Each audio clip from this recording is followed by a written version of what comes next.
¿Cómo están, apreciados estudiantes?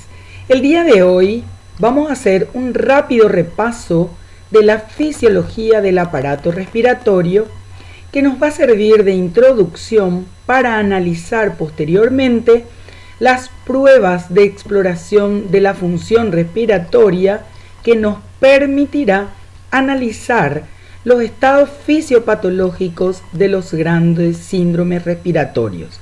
Así que vamos a dar comienzo desde este momento a esta pequeña clase virtual. Comenzamos recordando las etapas de la respiración. Como todos sabemos, el aire atmosférico es una mezcla de gases y esta mezcla de gases es la que provee con el mecanismo de ventilación pulmonar el intercambio de gases entre la atmósfera y los alveolos pulmonares. Una vez que este aire está en los alveolos, se produce el intercambio de oxígeno y de CO2 entre el mismo y la circulación sanguínea. Son los dos gases más importantes y esto se produce a través de un mecanismo de difusión a través de la membrana respiratoria. Una vez que esta difusión se ha realizado, estos gases deben ser transportados desde los pulmones hacia los tejidos, en donde ocurrirá de nuevo un intercambio de oxígeno y de CO2 entre la sangre y los tejidos para luego poder volver al sistema pulmonar a través de la circulación venosa. Esto permite, estas etapas de la respiración permiten realmente que de los pulmones cada una de las células de nuestro cuerpo sufra el mismo proceso de respiración, en este caso celular. Y lo primero que vamos a encarar hoy es la mecánica ventilatoria, es decir, el proceso físico en el cual se produce el ingreso y el egreso de aire en los eventos de inspiración y expiración. Por lo tanto, se comprende que la ventilación pulmonar es el movimiento de aire que va a producirse a través de los pulmones. Por lo tanto, va a depender de la cantidad o volumen de aire que entra en cada inspiración y además de la frecuencia respiratoria.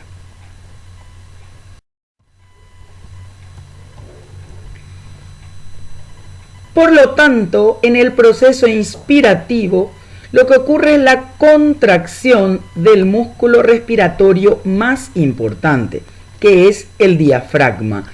La contracción del diafragma promueve que este músculo se aplane y al aplanarse, lo que ocurre es que el diámetro supero inferior del tórax aumente, produciéndose por lo tanto una retracción y expansión de los pulmones que hace una variación de las presiones en el tórax y va a promover el ingreso de aire. En la expiración ocurre lo contrario. El diafragma se relaja y los pulmones, que tienen un retroceso elástico propio, por lo tanto promueven y expulsan el aire hacia la atmósfera nuevamente. Convengamos, por lo tanto, que la inspiración, al producirse por una contracción del diafragma, es siempre un proceso activo y que la expiración no es más que la relajación diafragmática y la retracción elástica de los pulmones, que promueve la salida de aire y es un movimiento pasivo.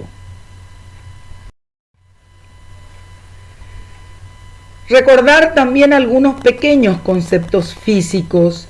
El primero es que la elasticidad es la capacidad que tiene cualquier tejido de expandirse y luego retraerse, retornando a su situación original.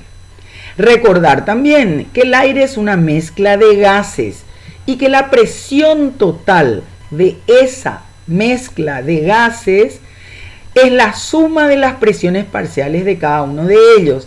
Esto, para que recuerden, corresponde a la ley de Dalton. Y que el aire siempre se va a mover a favor de un gradiente de presión. También esto es ley de Fick, aunque para la ley de Fick intervienen otros factores.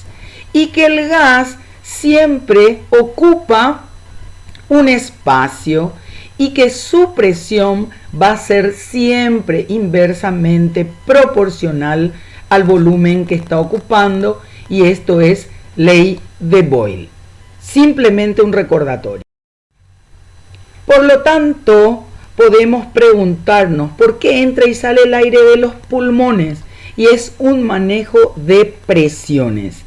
En reposo sabemos que la presión dentro de los alveolos es igual a la presión atmosférica. Consideramos nosotros entonces que es 0 centímetros de agua. Cuando se produce la inspiración, al producirse una retracción de todo el tórax y los pulmones, la presión alveolar desciende por debajo de la presión atmosférica. Por lo tanto, por gradiente de presiones, el aire puede ingresar. Y en la expiración, lo que ocurre es que al disminuir el tamaño o de la cavidad torácica por la relajación del diafragma, se produce un aumento de la presión alveolar con respecto a la atmosférica, y esto por gradiente de presiones promueve que el aire fluya hacia afuera, es decir, hacia la atmósfera.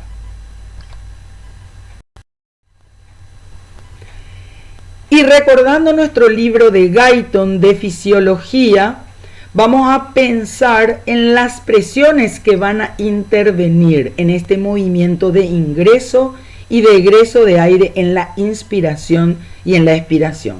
Por un lado tenemos a la presión pleural, que es una presión que es generalmente negativa. Las cifras del Guyton dicen que corresponde a menos 5 centímetros de agua, y esto es en reposo, sin inspirar, ¿sí? En reposo, y corresponde y es lo que mantiene a los pulmones no colapsados. En el proceso inspiratorio, ante el descenso del diafragma, hay como una aspiración mayor hacia de la presión pleural, que se vuelve más negativa, desde menos 5 hasta aproximadamente menos 7,5 centímetros de agua.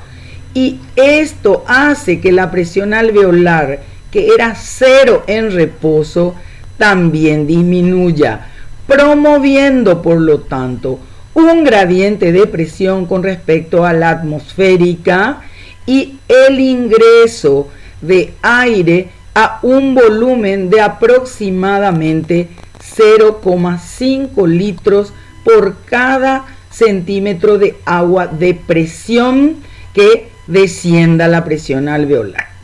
En la expiración ocurre que ante la relajación del diafragma y la retracción elástica de los pulmones, la presión alveolar entonces se vuelve de nuevo menos negativa, es decir, sube desde menos 7,5 a menos 5 y aumenta la presión alveolar, inclusive hasta más 1.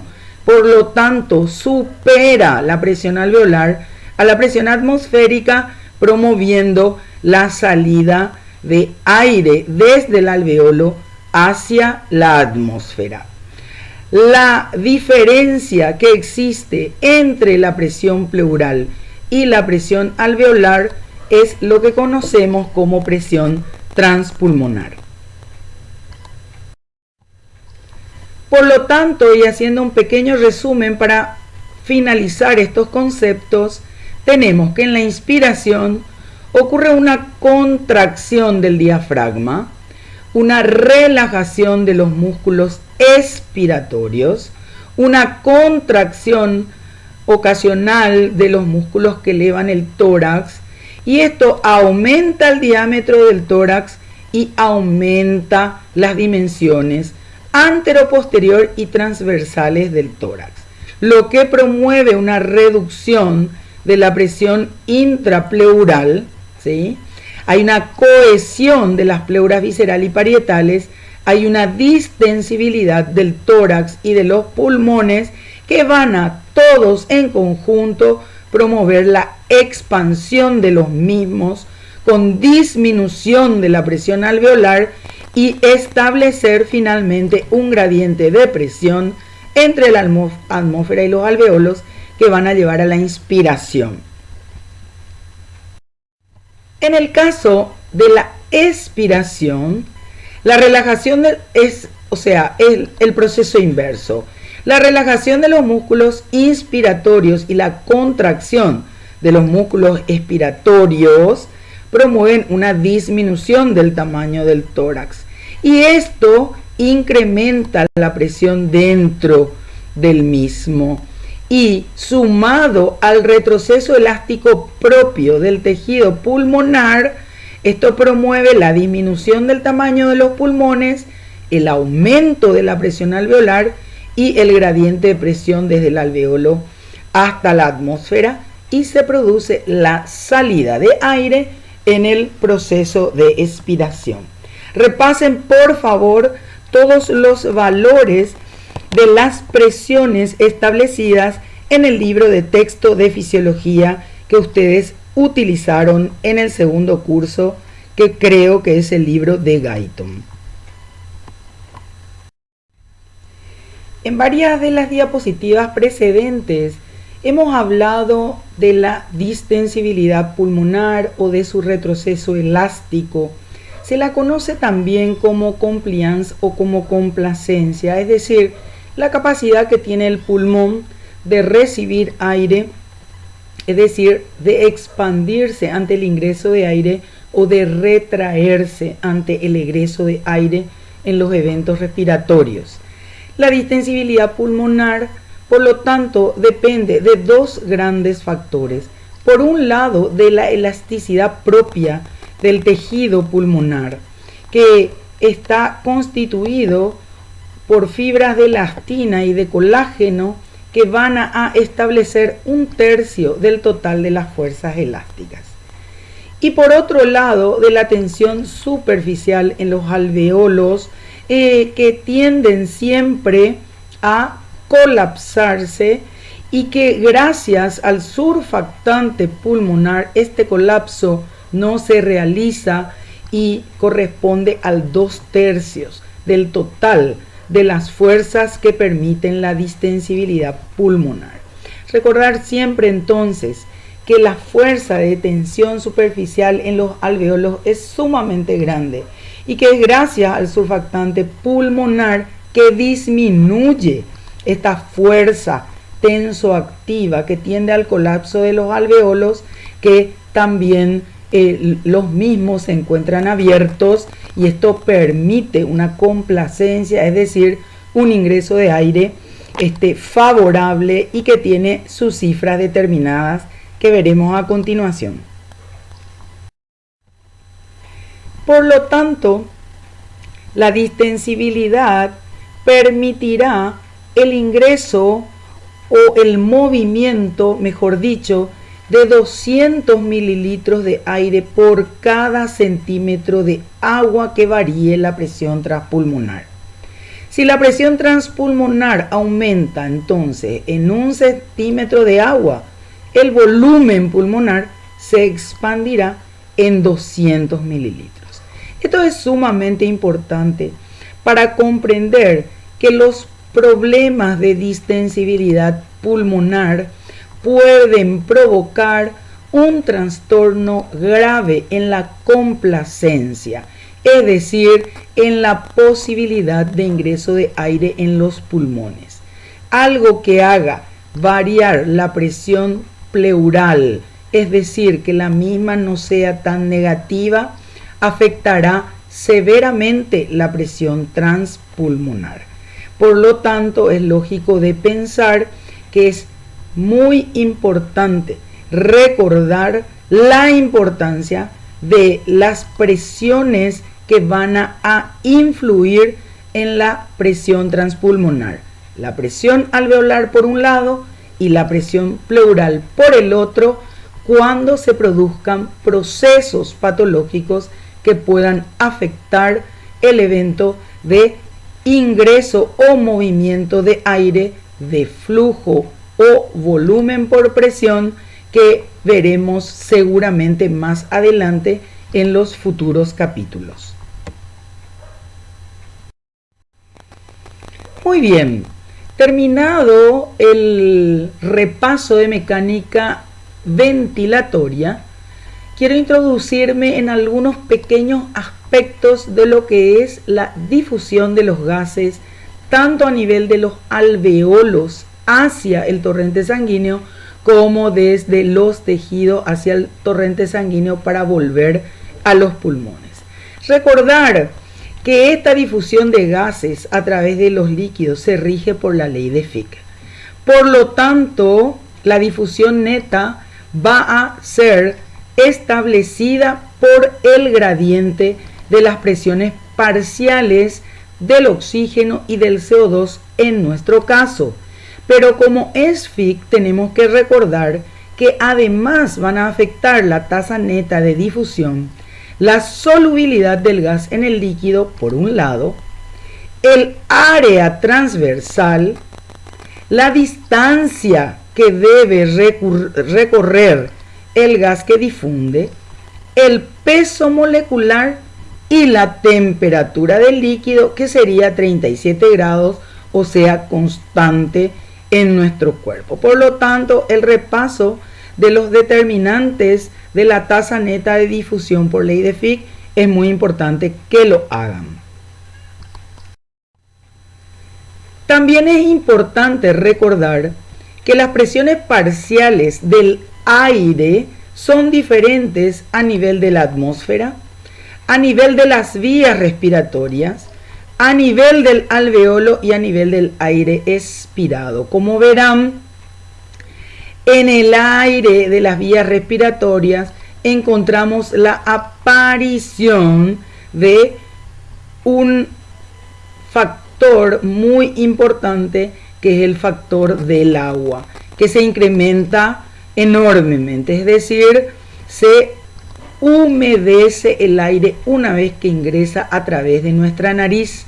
En el aire alveolar, la diferencia es de que debido al espacio muerto y al flujo permanente de gases, los valores de oxígeno y de CO2 son diferentes con respecto al aire atmosférico, como verán acá. Hay una difusión todo el tiempo que no se evita, que hace que el oxígeno esté siempre entrando en el alveolo y el CO2 siempre saliendo hacia el alveolo, que hace variar enormemente estos valores, aunque la del vapor de agua sea igual que el del aire humidificado. Y en el aire aspirado, como verán, como ya se mezcla de nuevo con el aire del espacio muerto, los valores de oxígeno aumentan un poco con respecto al aire alveolar y el CO2 se diluye un poco también con respecto al aire alveolar. Entonces esto es para tener en cuenta y recordar. Y que el lugar donde se realiza la difusión de estos gases es la membrana respiratoria. La membrana respiratoria incluye, o la unidad respiratoria incluye al bronquiolo respiratorio y a los sacos alveolares. Pero dentro de los sacos alveolares tenemos varios componentes que deben de ser atravesados por el oxígeno y por el CO2. Por un lado, tenemos desde el lado del alveolo la capa de líquido surfactante. Por otro lado, el epitelio alveolar y en tercer lugar, la membrana basal del epitelio alveolar. Además, entre ellos hay un espacio intersticial que en general es muy pequeño, salvo situaciones patológicas, y del lado de los capilares, la membrana basal endotelial y finalmente el endotelio capilar. Por lo tanto, la membrana respiratoria, que es la que debe ser atravesada en el proceso de difusión, está compuesta por 6 capas. Cualquiera de ellas que se altere, el espesor va a variar y esto va a variar por la tasa neta de difusión.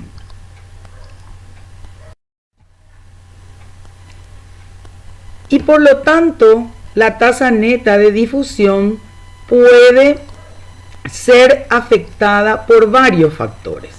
Como ya les hablé en la diapositiva precedente, el espesor de la membrana, que es inversamente proporcional a la tasa neta de difusión, es sumamente importante, ya que un aumento de grosor que se puede dar por un edema o por fibrosis puede disminuir la tasa neta de difusión.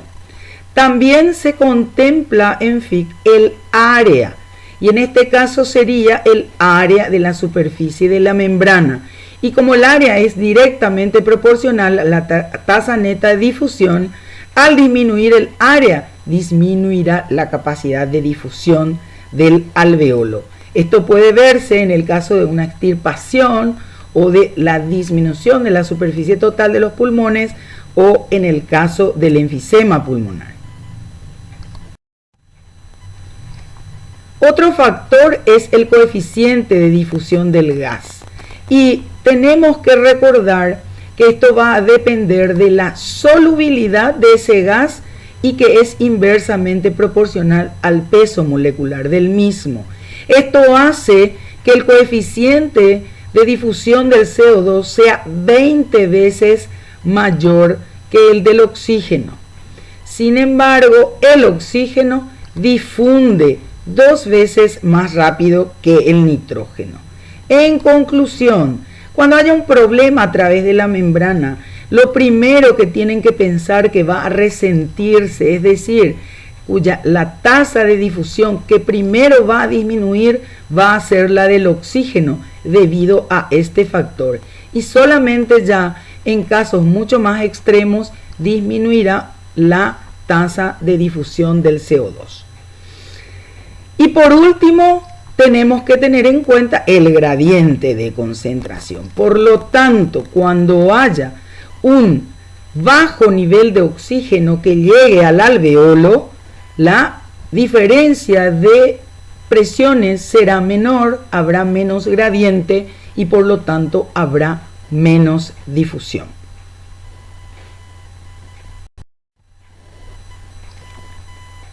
Y recordar que la membrana respiratoria tiene una capacidad de difusión para cada uno de los gases y que esta capacidad de difusión se mide por cada minuto para una diferencia de presión de 1 milímetro de mercurio. El oxígeno en reposo tiene una capacidad de difusión de 21 mililitros por minuto por milímetro de mercurio, y esto puede incrementarse en el ejercicio hasta 65 mililitros por minuto por milímetro de mercurio. Esto se logra abriendo todos los capilares inactivos o dilatando a aquellos que ya están abiertos. La capacidad de difusión del CO2, como es 20 veces mayor que la del oxígeno, en reposo corresponde a 400 a 450 mililitros por minuto por milímetro de mercurio y puede en el ejercicio incrementarse hasta 1200 o 1300 mililitros por minuto por milímetro de mercurio. Esto es un mecanismo de gran seguridad que asegura realmente el abastecimiento de oxígeno a los tejidos ante un esfuerzo, un requerimiento mayor, y asegura también la salida del CO2 en este tipo de situaciones.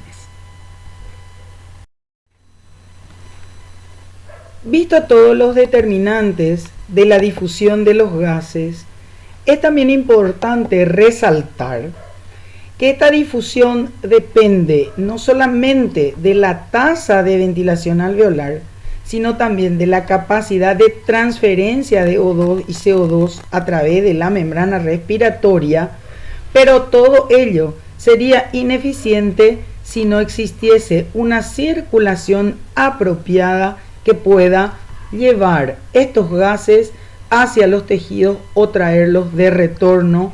Por lo tanto, podemos decir que la presión parcial de oxígeno y la presión de CO2 a nivel del torrente sanguíneo va a depender de factores alveolares y de factores circulatorios, y es a esto a lo que llamamos relación ventilación-perfusión para el determinante de concentración de gases sanguíneos.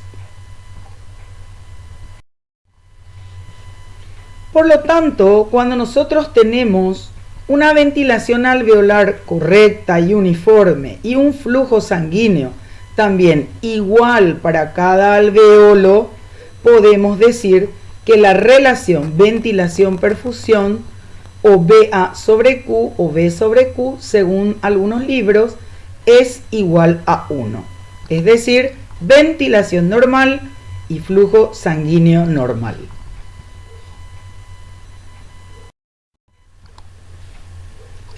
Existen, sin embargo, variantes de la relación ventilación-perfusión.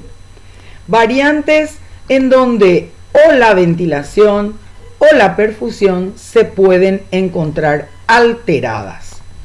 En el caso de que la ventilación esté alterada, como en este caso, en este alveolo, no puede entrar aire, entonces no hay ventilación alveolar, pero la perfusión es correcta.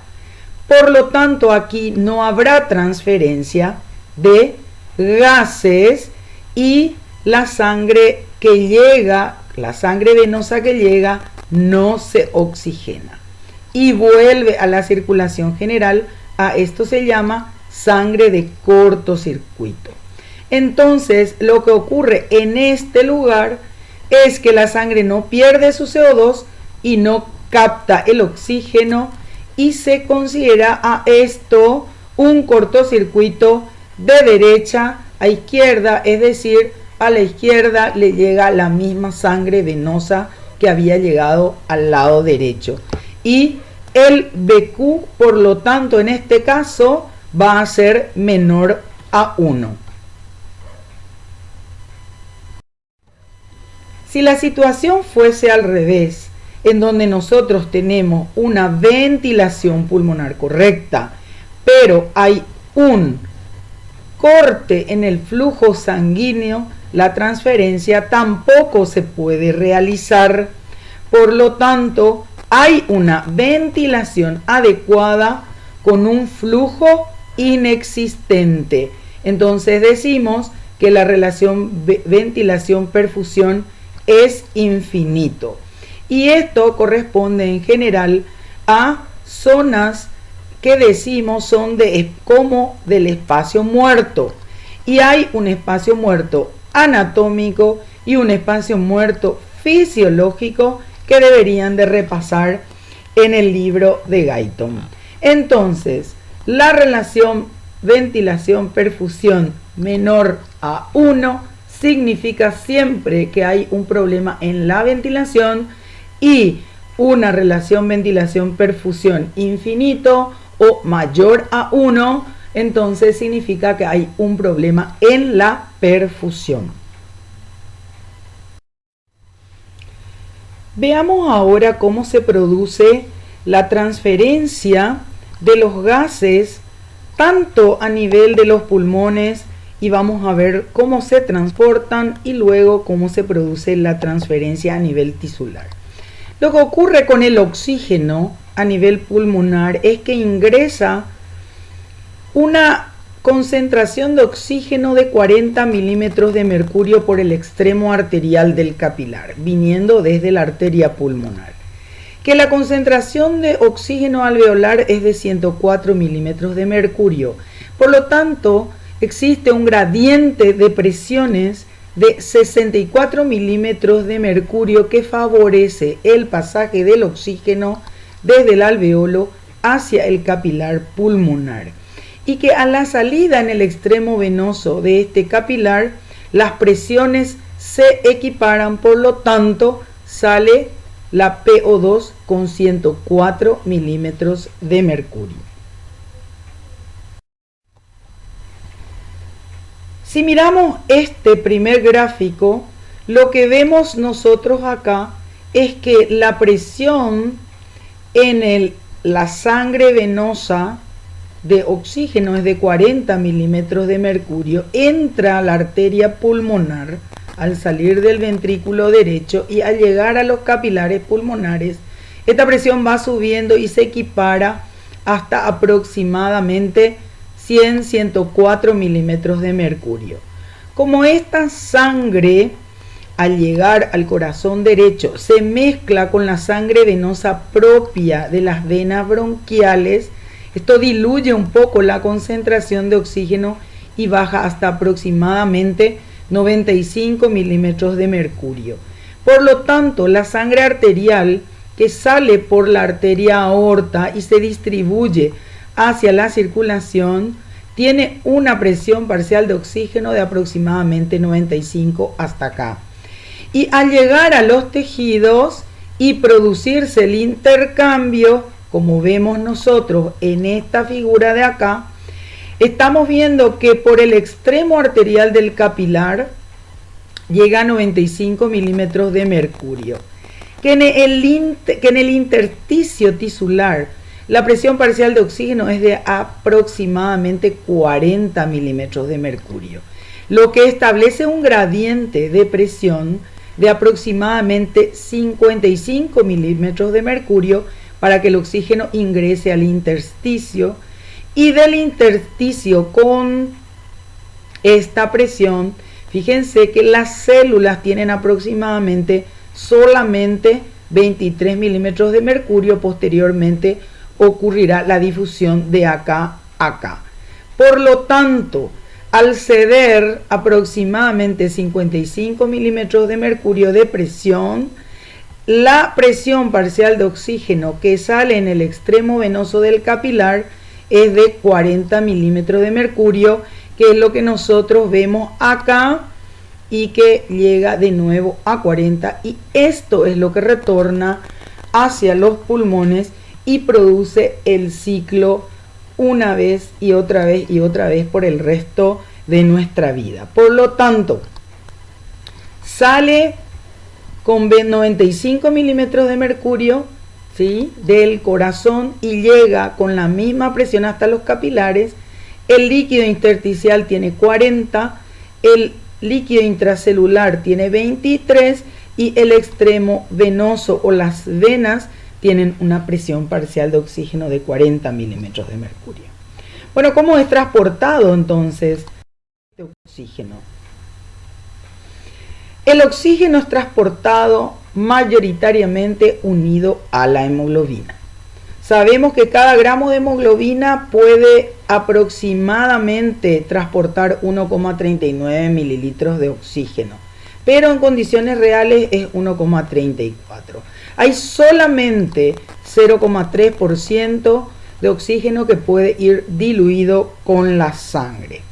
Por lo tanto, la hemoglobina que lleva unida al oxígeno se le dice que está saturada de oxígeno, y cada oxígeno se une a cada uno de los átomos de hierro que cada hemoglobina tiene en un total de 4. Esta es, por lo tanto, la curva de disociación de la hemoglobina, que muestra la saturación de la hemoglobina con el oxígeno. Y lo que podemos ver acá es de que cuando la presión parcial de oxígeno es de aproximadamente 100, la saturación de la hemoglobina es de 97 a 99%. ¿Qué quiere decir? Prácticamente toda la hemoglobina contiene este oxígeno en sus átomos de hierro. Y que cuando nosotros llegamos aproximadamente a la presión parcial de oxígeno a nivel venoso, 75% de la hemoglobina sigue saturada. ¿Qué quiere decir? Que ha cedido a los tejidos la hemoglobina parte del oxígeno. Por lo tanto, es muy importante que para que la oxigenación se produzca a nivel tisular haya factores que hagan que la hemoglobina pueda desprenderse de su oxígeno. ¿Cuáles son esos factores?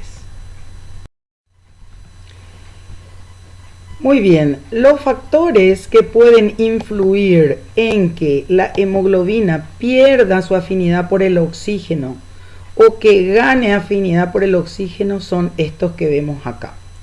Por un lado, la disminución del pH, el incremento del CO2, el incremento de la temperatura y el incremento del 2,3-difosfoglicerato van a producir una disminución de la afinidad de la hemoglobina por el oxígeno y por lo tanto va a haber una cesión de oxígeno, y esto es lo que ocurre normalmente en los tejidos y se llama desplazamiento a la derecha de la curva de hemoglobina. Al revés, el desplazamiento hacia la izquierda que ocurre en los pulmones consiste en un incremento del pH, por lo tanto una disminución de la presión de CO2, una disminución de la temperatura y una disminución del 2,3-difosfoglicerato. Por lo tanto, estos son los factores que van a promover la cesión del oxígeno a nivel tisular y la captación del oxígeno a nivel pulmonar por parte de la hemoglobina, situaciones que son muy importantes y que a veces pueden darse de manera patológica y por eso hay que recordarlas.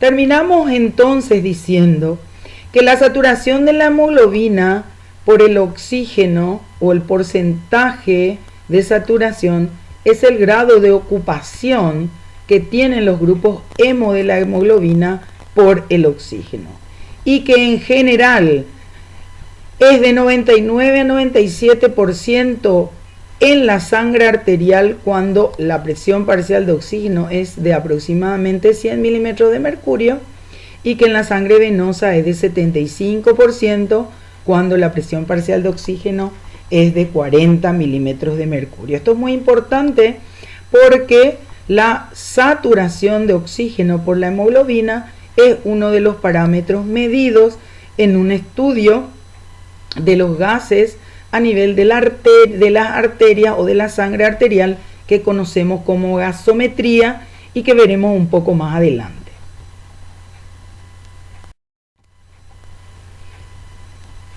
Llegamos ahora a la difusión del CO2. El CO2 vamos a analizarlo desde el punto de vista inverso, es decir, desde los tejidos hacia los pulmones.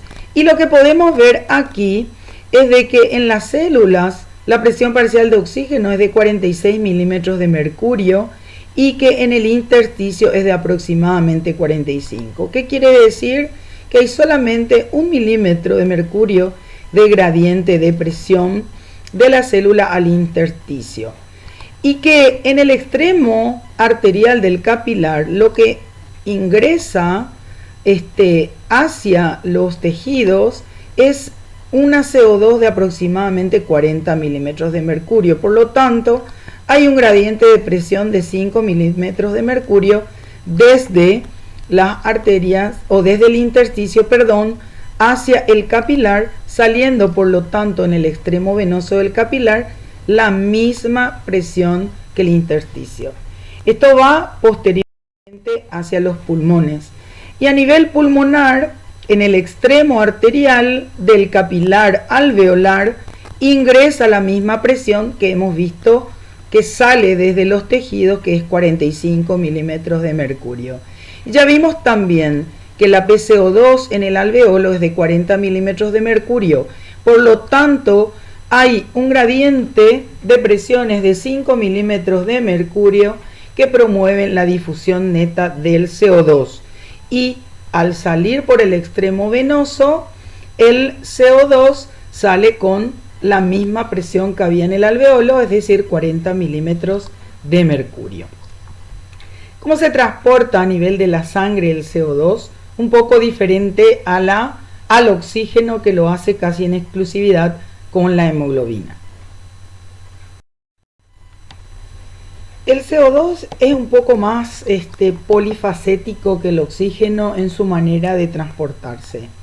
Lo que sabemos es que en condiciones normales de reposo se transportan aproximadamente 4 mililitros por cada 100 milímetros de mercurio de PCO2 desde los tejidos a los pulmones, y teniendo en cuenta que la presión parcial del CO2 es de aproximadamente 45 milímetros en la sangre venosa, lo que podemos decir es que se transportarán in vivo 2,7 mililitros por cada 100 mililitros de sangre.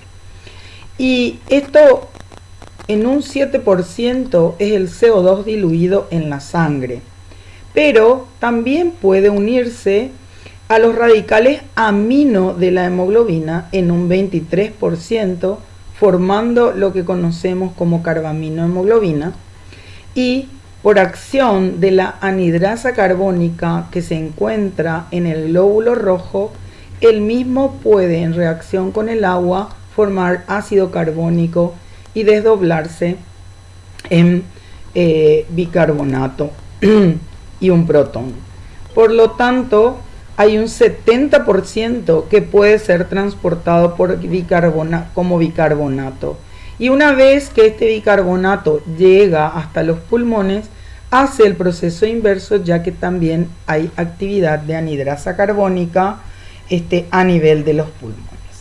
Bueno, terminamos entonces acá de esta manera un repaso rápido de la fisiología respiratoria, y vamos a pasar a analizar algunas de las posibilidades de exploración de función respiratoria, de las cuales nosotros no analizaremos todas en esta cátedra, sino las que nos servirán más para comprender los síndromes fisiopatológicos respiratorios que veremos en este módulo.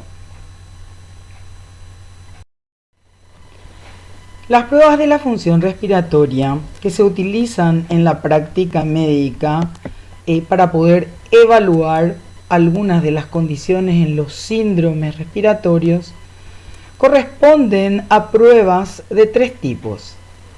Pruebas que analizan la mecánica de la respiración, entre ellas la que veremos es la espirometría. Las pruebas que tabulan o evalúan el intercambio gaseoso, evaluando la indemnidad de la función de la membrana respiratoria con la difusión del monóxido de carbono, y otras que además consideran otras variables como la gasometría y la oximetría de pulso. Y las pruebas del ejercicio, que es una prueba de una caminata de 6 minutos que nosotros no veremos. Nos centraremos en 3 pruebas: la espirometría, la difusión pulmonar del monóxido de carbono y la gasometría. Las demás, propias de los estudios de la especialidad de neumonología, no serán vistos en esta cátedra. La espirometría, que es un estudio ya conocido por todos los alumnos, es un estudio que es capaz de medir la cantidad de aire que una persona puede desplazar inhalando y exhalando de manera forzada en un determinado tiempo. Existen 2 tipos: la espirometría simple, que incluye una inhalación profunda y una exhalación profunda sin tener en cuenta el tiempo, y la espirometría forzada, que lo que hace es inspirar y exhalar y sostener esta exhalación la mayor cantidad de tiempo posible. Esa es la que más aplicabilidad tiene en la medicina y en la que las principales mediciones que se tienen en cuenta son, por un lado, la capacidad vital forzada, el volumen expiratorio forzado en el primer segundo o FEP1 y el cociente entre el volumen expirado en el primer segundo con respecto a la capacidad vital forzada. La forma de leer una espirometría consiste en observar la forma y la duración que presentan las curvas que analizaremos posteriormente, pero además es importante leer las variables, cada una de ellas, sobre todo estas tres, porque son las que van a definir finalmente los diagnósticos de los diferentes patrones que veremos a continuación. Como recuerdo fisiológico, desde el punto de vista de los volúmenes pulmonares, lo que nosotros sabemos hoy es de que el volumen tidal o el volumen corriente es lo que se inspira y expira en una respiración normal y tiene un valor de aproximadamente 500 cc.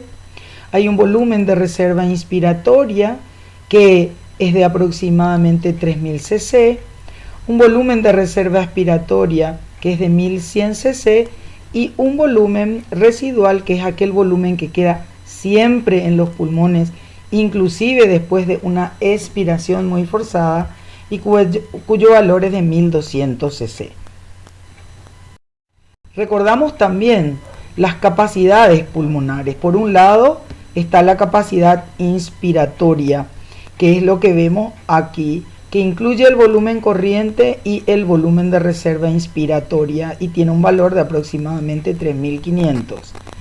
Luego está la capacidad residual funcional, que incluye al volumen de reserva expiratoria y al volumen residual y es de aproximadamente 2300 cc, y la capacidad vital, que incluye al volumen corriente y a los dos volúmenes de reserva, tanto inspiratoria como expiratoria, y es de 4600 cc. Y la capacidad pulmonar total, que incluye todos los volúmenes que están acá y que es de aproximadamente 5800 cc. Esto es simplemente como un recordatorio de lo que estudiaron en fisiología. Muy bien, habíamos dicho entonces que desde el punto de vista espirométrico, en la espirometría forzada, las variables espirométricas que tendremos en cuenta son la capacidad vital forzada, el volumen expiratorio forzado en el primer segundo, la relación entre el volumen expiratorio forzado en el primer segundo, FEP1, con la capacidad vital forzada y el flujo expiratorio máximo. Estas son las cuatro variables espirométricas más importantes, siendo sobre todo estas tres las que van a ser utilizadas para diagnósticos de patrones espirométricos de los síndromes respiratorios. Y las gráficas que se tienen en cuenta en las pruebas espirométricas son dos. La primera es la curva volumen-tiempo, que va a relacionar el volumen que se encuentra acá, que es desplazado por la respiración en un determinado tiempo. Y aquí podemos encontrar dos medidas principales. Por el volumen, la capacidad vital forzada, y en general esto se mide en el tiempo de hasta 6 segundos aproximadamente. Aquí, ¿sí? Entonces, hay que hacerle expirar al paciente hasta 6 segundos y el volumen obtenido ahí es lo que consideramos capacidad vital forzada. Y el volumen expiratorio forzado en el primer segundo se mide al primer segundo específicamente y debe corresponder aproximadamente a un porcentaje mayor al 70% de la capacidad vital forzada.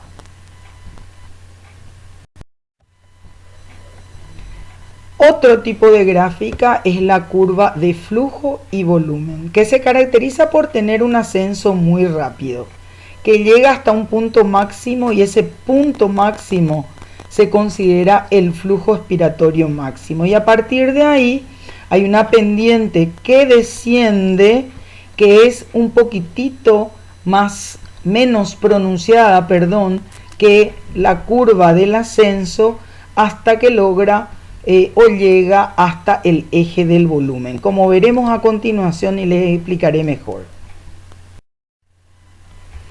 Entonces lo que nosotros vemos en una curva de flujo-volumen es un ascenso muy rápido, ¿sí? Esto es la expiración, llega hasta un punto máximo y este es el flujo expiratorio máximo, y luego tiene una caída con una pendiente menos pronunciada que en el ascenso hasta que llega de nuevo a la línea de corte de volumen. Esto es expiratorio y el gráfico inspiratorio se encuentra acá abajo y como verán es mucho más redondeado, no es el dibujo de una pirámide como se observa en el diseño expiratorio. Entonces, en una espirometría normal, esta sería la curva de volumen-tiempo normal, en donde la relación FEV1 capacidad vital forzada tiene que ser igual o mayor a 70%, en donde la capacidad vital medida acá o acá a los 6 segundos debe ser igual o mayor al 80% de su valor de referencia, y el FEV1 al primer segundo debe ser igual o mayor al 80% de su valor de referencia. Y los valores de referencia se tienen en cuenta según el sexo, la edad, el peso y la altura, que son importantes para poder comparar estos resultados.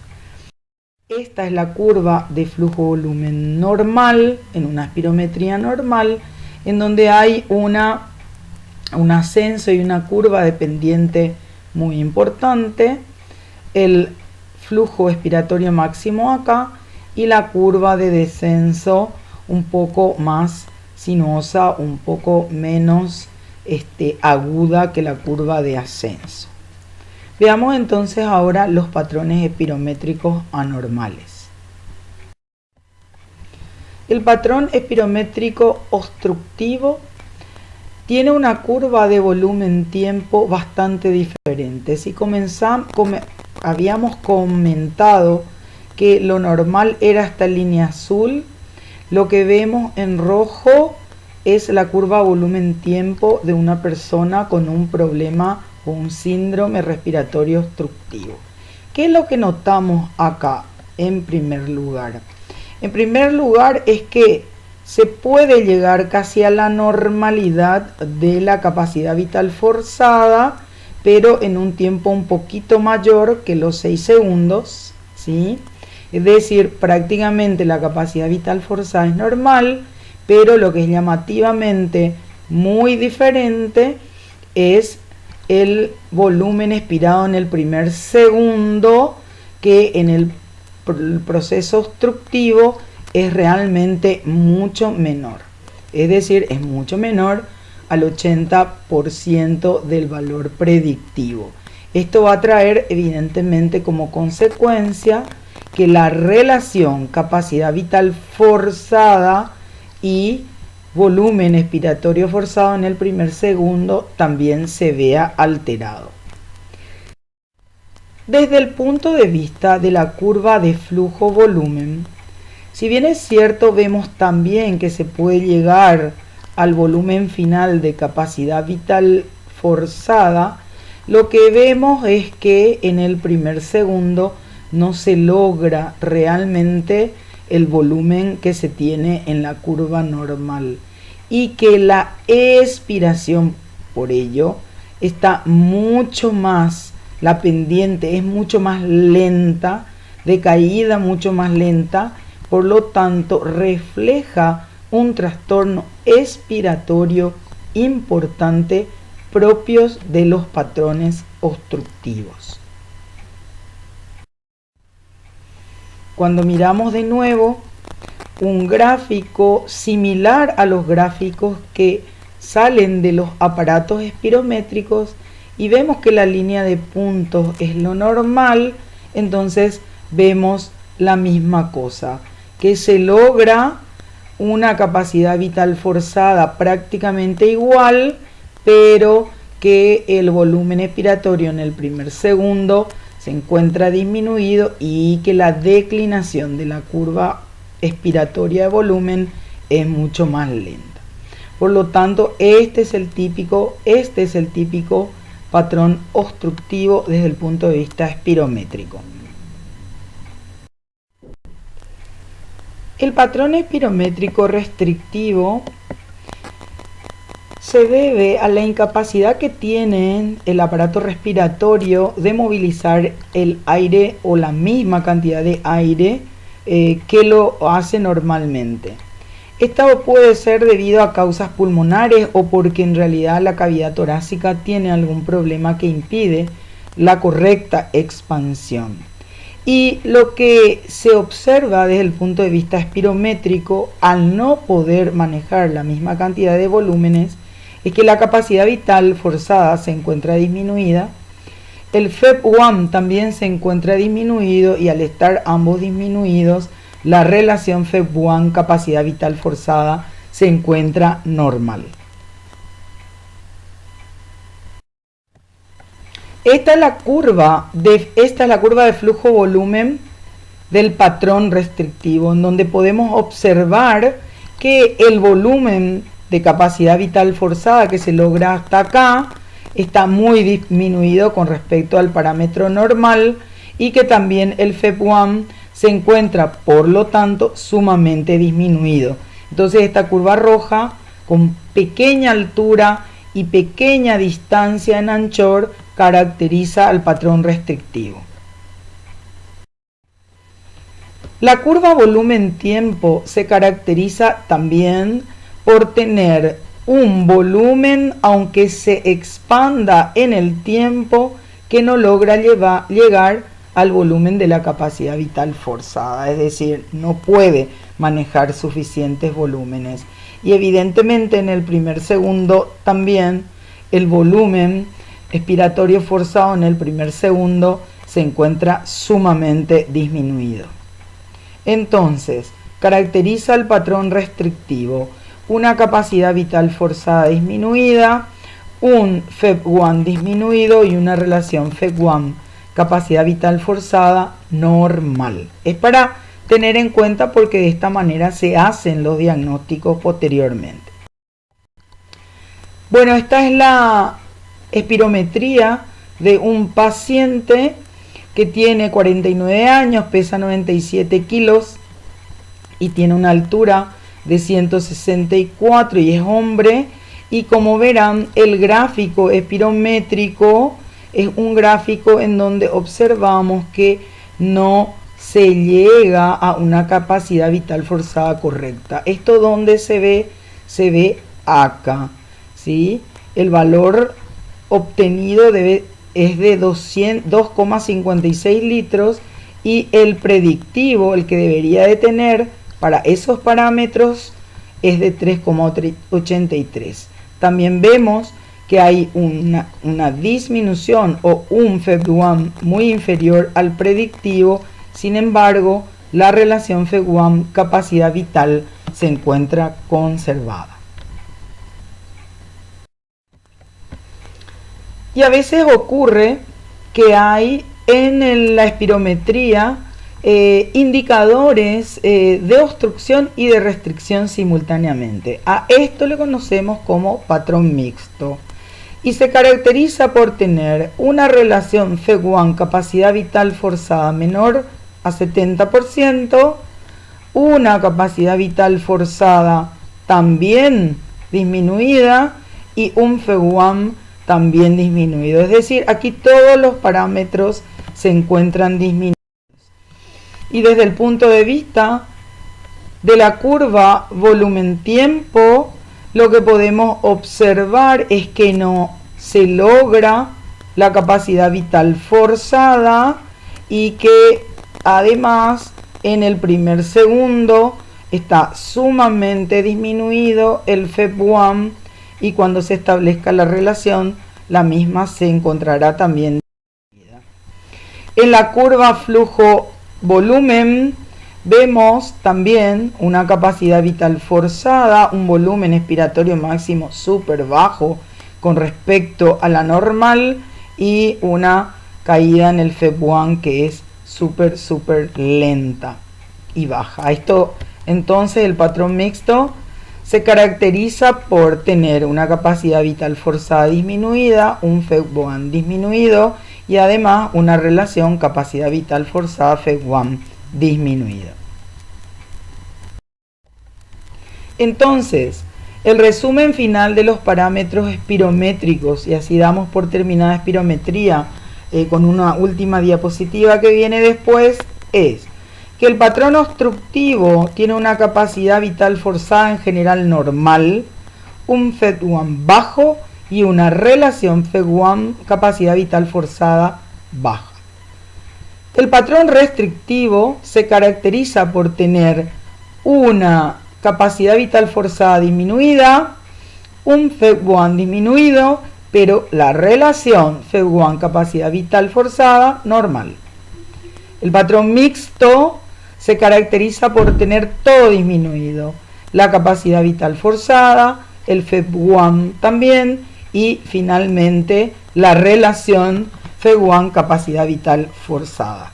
Por lo tanto, el siguiente esquema es súper interesante para hacer los diagnósticos. Si yo analizo la relación FEV1 capacidad vital forzada y esta se encuentra normal, entonces podemos decir que no hay obstrucción. Ahí miramos la capacidad vital forzada sola. Si la misma se encuentra normal, es decir, más del 80% del teórico o del predictivo, entonces nuestra espirometría es normal. Si la misma se encuentra disminuida por debajo del 80% del teórico, podemos predecir que este es un patrón restrictivo. ¿Qué pasa cuando esta relación FEV1 capacidad vital forzada se encuentra por debajo del 70%? Decimos sí, hay obstrucción. Entonces, al mirar la capacidad vital forzada y si esta se encuentra normal, evidentemente el patrón es obstructivo. Pero si la capacidad vital forzada se encuentra disminuida por debajo del 80% del predictivo, entonces el patrón es mixto. Muy bien, espero que todas estas diapositivas explicativas de espirometría les sean muy útiles a la hora de interpretar los casos clínicos. Pasaremos ahora a analizar el test de monóxido de carbono. Una de las pruebas que nos permite medir la calidad de la difusión en la membrana respiratoria, pero tiene también en cuenta otras variables, es la difusión pulmonar del monóxido de carbono. Esta es una prueba que evalúa el proceso de transferencia de oxígeno, desde dónde, desde el gas que se encuentra en el alveolo hasta su unión con la hemoglobina. Que el CO2, el monóxido de carbono, tiene también muchísima afinidad. Por lo tanto, lo que va a aportar es una información global de todo el proceso de difusión, que va a incluir no solamente el paso a través de la membrana respiratoria, sino también su unión final con la hemoglobina, con los grupos de hierro, y esto se establece en un tiempo de aproximadamente 1 minuto. Para tener en cuenta las variables a ser contempladas en esta prueba de difusión de monóxido de carbono o DLCO, entonces tenemos que pensar que la difusión del oxígeno depende de tres importantes variables. Por un lado, el área de la membrana alveolo-capilar, el grosor de la misma y finalmente el gradiente de presión entre el gas alveolar o el aire alveolar y la sangre venosa. Estos mismos parámetros se tienen en cuenta en la ecuación de DLCO o de difusión pulmonar del monóxido de carbono. Entonces, la capacidad de difusión del monóxido de carbono es directamente proporcional al área de la membrana alveolo-capilar, al gradiente de presión de monóxido de carbono entre el gas alveolar y la sangre venosa, e inversamente proporcional al espesor de la membrana respiratoria. ¿Cómo se hace la prueba? Y la prueba se hace utilizando una mezcla especial de gases, que incluye evidentemente al monóxido de carbono a una concentración del 0,03%. Lleva además helio al 8% y oxígeno al 21%, y el nitrógeno se aporta según la necesidad para balancear esta mezcla de gases. El resultado que se obtiene de difusión de monóxido de carbono, tasa de difusión, es expresado en mililitros por minuto por milímetro de mercurio, como habíamos repasado en el sector fisiología de esta clase, que se calculaba de esa manera también para el oxígeno o para el CO2. ¿Cómo se realiza la prueba? Y lo que se hace es pedirle al paciente que respire de manera normal, es decir, a un volumen corriente estable y normal varias veces. Luego que haga una expiración forzada, eliminando todo su volumen de reserva expiratoria hasta llegar al volumen residual. Y ahí hacer una inspiración completa y profunda, sostener la respiración, es decir, no respirar, apnea de más o menos 10 segundos, que tiene como finalidad por distribuir esta mezcla de gases en todos los espacios alveolares y luego realizar una expiración completa, y este aire expirado es el que luego se mide.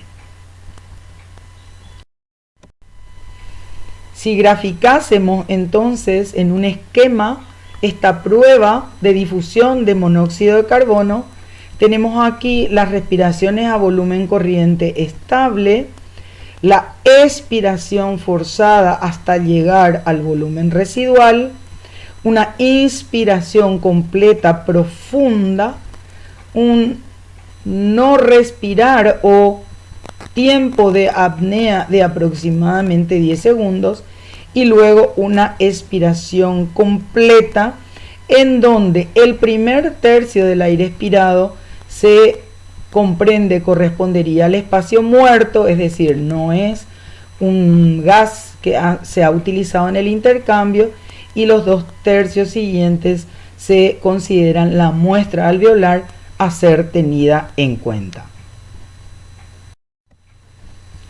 ¿Para qué nos sirve la prueba de difusión de monóxido de carbono? Y nos sirve para, sobre todo, hacer algunos diagnósticos, ya que la misma disminuye típicamente en un síndrome obstructivo, que es el enfisema pulmonar, en donde hay una destrucción de las paredes alveolares y lo que hay es una disminución total del área de intercambio gaseoso. También disminuye en las enfermedades intersticiales, en donde la fibrosis establece una destrucción de algunas unidades respiratorias y por lo tanto del volumen de sangre que puede ser oxigenado en los capilares pulmonares.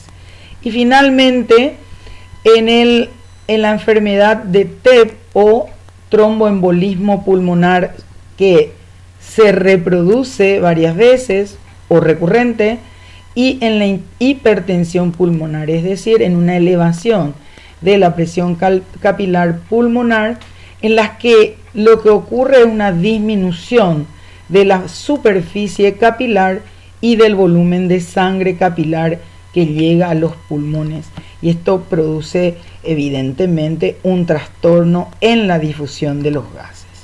Esta es entonces una de las pruebas que puede medir el trabajo de difusión de la membrana respiratoria. La siguiente,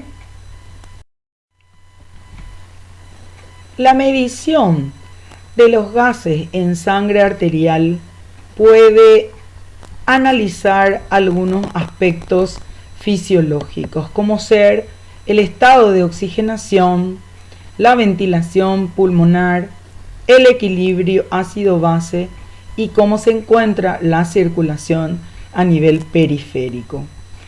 Este equilibrio entre estos factores entonces implica la coordinación de varios sistemas que deben encontrarse todos trabajando de manera correcta.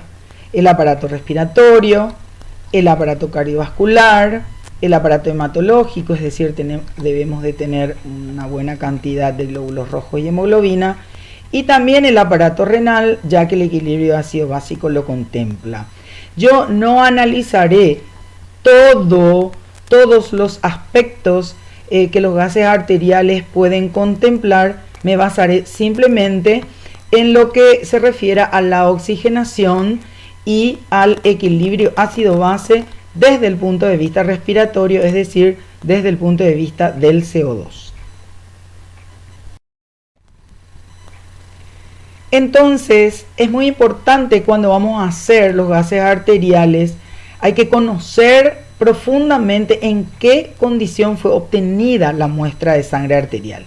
Y hay que saber también qué diagnóstico tiene el paciente cuando uno va a tomar la muestra, si el mismo ha estado en reposo o ha hecho ejercicio hace un momento y si el mismo tiene una asistencia respiratoria mecánica. Hay que conocer antes de sacar la muestra cuáles son los valores normales, cuál es la altitud del lugar en el que se encuentra sobre el nivel del mar, porque todo eso puede predisponer a malas interpretaciones. ¿Qué es lo que en general se mide en una prueba común de gases arteriales? El pH, la presión de CO2, la presión de O2, la saturación de oxígeno a la hemoglobina y el bicarbonato. Entonces estos 5 parámetros son fundamentales, elementales, son lo mínimo que debe tener una muestra o un resultado de gases obtenidos en la arteria. ¿Cuáles son los valores normales? Es la pregunta que ustedes se harán. Pues son los siguientes: el pH 7,4, la PCO2 entre 40 y 45 milímetros de mercurio, la PO2 entre 90 y 95 milímetros de mercurio, el bicarbonato 24 miliequivalentes por litro y la saturación de oxígeno por la hemoglobina, recuerden la curva de disociación, debe ser mayor al 94%.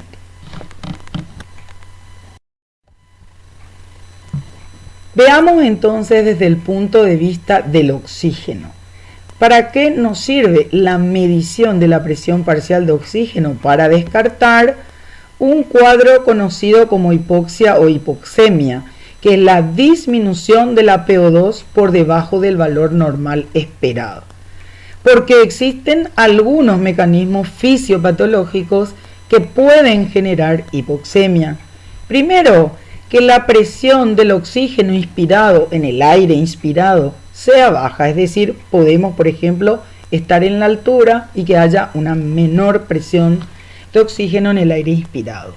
También puede reflejar una hipoventilación alveolar, es decir, que haya un trastorno en la oxigenación o en el paso del movimiento mecánico a nivel alveolar, que haya una alteración en el VQ o que haya un shunt intrapulmonar.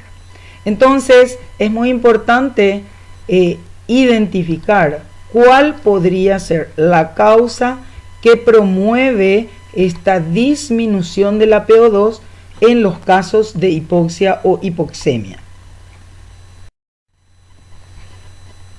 La hipoxia puede tener estadios de gravedad, algunos que definen la presencia de una insuficiencia respiratoria. Si la PO2 se encuentra entre 80 y 60 milímetros de mercurio, el paciente tiene efectivamente hipoxia, solo que la misma es leve. Cuando se encuentra por debajo de 60 milímetros de mercurio, la PO2 ya es una hipoxia moderada y el paciente ya es considerado como en insuficiencia respiratoria. Y si es evidentemente por debajo de 40, se verá muy grave y a veces es indicación de respiración mecánica asistida. Otro de los parámetros de la gasometría es el pH. El mismo se puede encontrar disminuido y determina los estados de acidosis, o se puede encontrar aumentado y determina los estados de alcalosis. Nosotros no analizaremos los estados metabólicos de acidosis o alcalosis porque ya lo hemos visto en el módulo de electrolitos. Hablaremos simplemente de los cuadros respiratorios de acidosis que se deben por un aumento de la presión de CO2 y los estados de alcalosis respiratoria que son debidos a una disminución de la presión de CO2. La acidosis respiratoria como desorden primario generalmente es secundaria a una hipoventilación alveolar. También puede ser como mecanismo compensatorio, ¿sí?, de una alcalosis metabólica. Sin embargo, ese no es nuestro punto de discusión. Entonces, recordar que la hipoventilación alveolar es la primera causa de aumento de la PCO2 y de acidosis respiratoria. Veremos de todas maneras las causas a continuación. Las principales causas de acidosis respiratoria es de que el centro respiratorio no esté funcionando, de que haya algún otro tipo de lesión a nivel del sistema nervioso central, las enfermedades neuromusculares que pueden afectar el proceso de contracción de los músculos respiratorios, que haya alguna anormalidad que restringe la expansión de la caja torácica, ¿sí?, o que restringe la expansión de los pulmones, y finalmente algunas enfermedades que contemplan la afectación del parénquima pulmonar.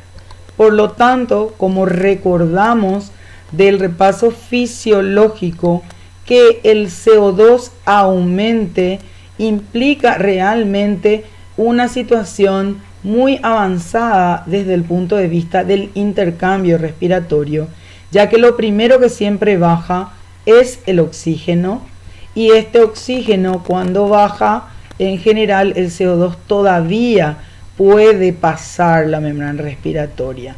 Por lo tanto, es evidente que los problemas de la mecánica respiratoria, la hipoventilación pulmonar, van a ser las causas que más frecuentemente elevarán la PCO2, induciendo la acidosis respiratoria. La alcalosis respiratoria como desorden primario consiste en un incremento del CO2. En general es por hiperventilación alveolar, y esto eleva secundariamente el pH. Las causas más comunes de alcalosis respiratoria primaria, es decir, pura, no como evento compensatorio, son las siguientes. La primera causa de alcalosis respiratoria es que los niveles de oxígeno en sangre se encuentren disminuidos, es decir, la hipoxemia. Entonces, lo que ocurre es que esta hipoxemia es el principal estímulo a nivel de los quimiorreceptores que se encuentran en la circulación hacia el centro respiratorio. Entonces lo que promueven es que a nivel del centro respiratorio se incremente la frecuencia respiratoria y por lo tanto el CO2 se lave más. Ingresa más oxígeno, pero sale además más CO2 y esto baja la concentración de CO2. También algunas enfermedades del parénquima pulmonar, el vivir a grandes alturas, la insuficiencia cardíaca que promueve disnea e hiperventilación, la ansiedad, ciertas drogas u hormonas también provocan hiperventilación, los estados hipermetabólicos como la fiebre, la sepsis también, el embarazo que se caracteriza por una hiperventilación crónica y la insuficiencia hepática y el dolor agudo y crónico. Bueno, en fin, estas son entonces las cosas que desde el punto de vista respiratorio analizaríamos en una gasometría arterial en este módulo de fisiopatología. Terminamos así entonces este repaso fisiológico y análisis de las exploraciones funcionales que espero les sean útiles para poder solucionar o resolver los casos clínicos que estaremos levantando en la plataforma virtual. Muchas gracias y éxitos a todos.